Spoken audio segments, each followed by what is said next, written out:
Good morning friends, कैसे हैं आप? उम्मीद करता हूं अच्छे होंगे। दोस्तों, आज के सेशन में हम सीखने वाले हैं इन्फिनिटिव्स। इन्फिनिटिव्स क्या है? किसी वर्ब के पहले रूप को इन्फिनिटिव कहते हैं।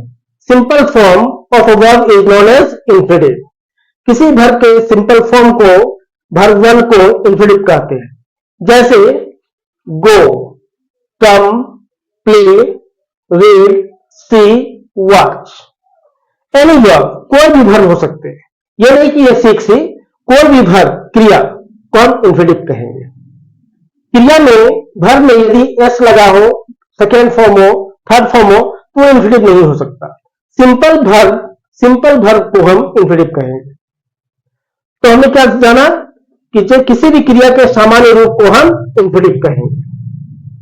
अब इन्फिनिटिव जो है, यदि वर्ब के पहले हम टू लगा दें, जैसे to go, to come, to play, to read, to see, to watch. I mean to से वर्ब के पहले यदि टू का प्रयोग कर दिया जाए तो उसे हम फुल कहते हैं। आज यही हम सीखने वाले हैं, अक्सर बोलचाल में इनका यूज करते हैं।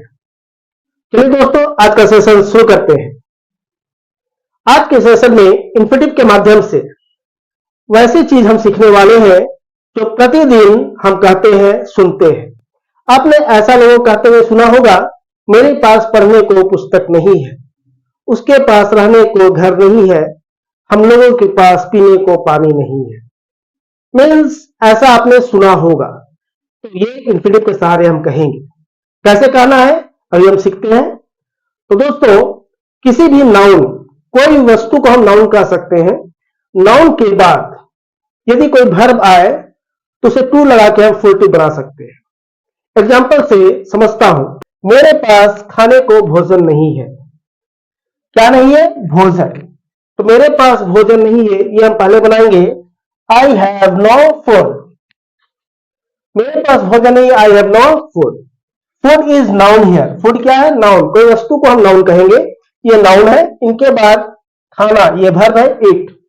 तो नाउन के बाद क्रिया आने पर, वर्ब आने पर टू लगा के फुल बना दे, to eat. I have no food to eat. मेरे पास खाने को भोजन नहीं है। बोलेंगे साथ साथ, तुम्हारे पास खाने को भोजन नहीं है। You have no food to eat. Ram के पास खाने को भोजन नहीं है। Ram has no food to eat. हम लोगों के पास खाने को भोजन नहीं है। We have no food to eat. Noun के बाद, नाउन कोई भी हो, इनके बाद वर्ब आए तो आप टू लगा के फुल बना दें। उसके पास स्कूल जाने को साइकिल है। तो उसके पास साइकिल है, तो उसके ही, किसी के पास कुछ होना है या है, तो ही हैज अ बाइसाइकिल। तो bicycle is noun here and जाना इज वर्ब। जाना इज वर्ब, क्रिया है, वर्ब है, तो टू लगा दिए, to go. He has a bicycle to go. कहां? स्कूल। कहीं जाएंगे, टू लगाएंगे, to school. He has a bicycle to go to school. Ram के पास स्कूल जाने को साइकिल है। Ram has a bicycle to go to school.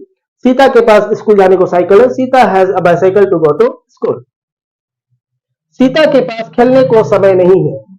तो सीता के पास समय नहीं है। Sita has no time. Time तो हम गिन नहीं सकते, जिनको नहीं गिन सकते उनके पहले नो का प्रयोग करना चाहिए, नोट का नहीं। तो सीता हैज नो टाइम।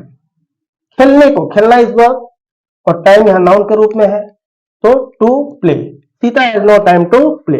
मेरे पास खेलने को समय नहीं, I have no time to play. तुम्हारे पास खेलने को समय नहीं, you have no time to play. Very simple है दोस्तों, क्लियर है? कुछ एग्जांपल और देखता हूं। Sohan has a mobile to play game. Sohan के पास गेम खेलने को मोबाइल है। तो सोहन के पास मोबाइल है, सोहन हैज अ मोबाइल। खेलने को, खेलना इज वर्ब, मोबाइल नाउन है, इनके बाद प्ले इज वर्ब, तो फुल टिप to play game. Sohan has a mobile to play game. हम लोग, we have lots of work to do. हम लोगों के पास करने को बहुत सारे काम है। तो हम लोगों के पास बहुत सारे काम है, तो we have lots of work. क्या है? लॉट्स ऑफ वर्क, ये नाउन है। करना इज वर्क, डू, तो to do. We have lots of work to do. Sita has a car to go to office. Office जाने को सीता के पास कार है। तो सीता के पास कार है, सीता हैज अ कार। जाने को, जाना इज वर्ब, गो, तो फुल टेप टू गो।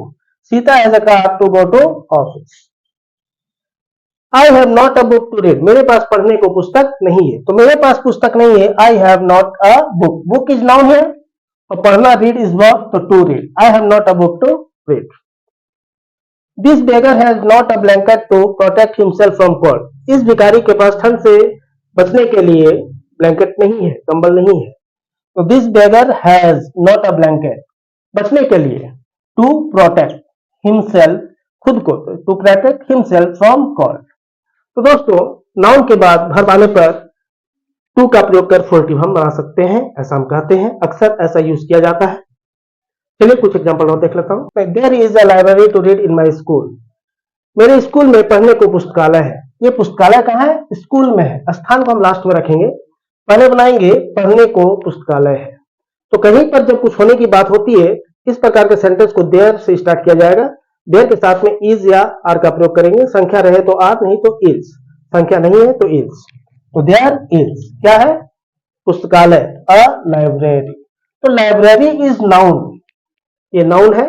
इनके बाद पढ़ना वर्ब आ रहा है, तो to read. There is a library to read in my school, ये लास्ट में रखेंगे स्थान।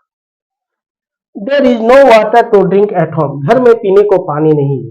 तो पानी नहीं है कहां पर? घर पर, वो स्थान लास्ट में। तो there is no water, no क्यों लगा? क्योंकि वाटर को हम गिन नहीं सकते हैं, तो नो का प्रयोग। There is no water. पीना इज वर्ब, ड्रिंक, तो वाटर नाउन है, ड्रिंक इज वर्ब, तो to drink. There is no water to drink at home. There is a good school to read in my city, मेरे शहर में पढ़ने को एक अच्छे स्कूल है। तो अच्छे स्कूल है, there is a good school. पढ़ने को पढ़ना इज वर्ब रीड, तो to read in my city. There is a good school to read in my city. There was a theatre to watch a movie in my town, मेरे शहर में film देखने को theatre था पहले, तो is की जगह was. There was a theatre, theatre is noun and watch देखना इज वर्ब, तो to watch a movie. There was a theatre to watch a movie, मेरे शहर में, इन माई टाउन। तो दोस्तों, आज हमने ये सीखा कि फुल टिप का प्रयोग वैसी स्थिति में कर सकते हैं जब नाउन के बाद कोई वर्ब आए। नाउन के बाद कोई वर्ब आए तो टू लगा के हम फुल टिप बनाएंगे। इस प्रकार के सेंटेंस का प्रयोग कर सकते हैं, ऐसा हम कह सकते हैं। स्पोकन में अक्सर ऐसा हम कहते हैं, रोज सुनने को मिलती है। अभ्यास जरूर करें, बोलने का प्रयास करें। उम्मीद करता हूं दोस्तों ये छोटा सा टॉपिक क्लियर है। पसंद आया है तो लाइक जरूर करें, शेयर करें, सब्सक्राइब करें। मिलता हूं नेक्स्ट सेशन में, तब तक नमस्कार, thank you and take care.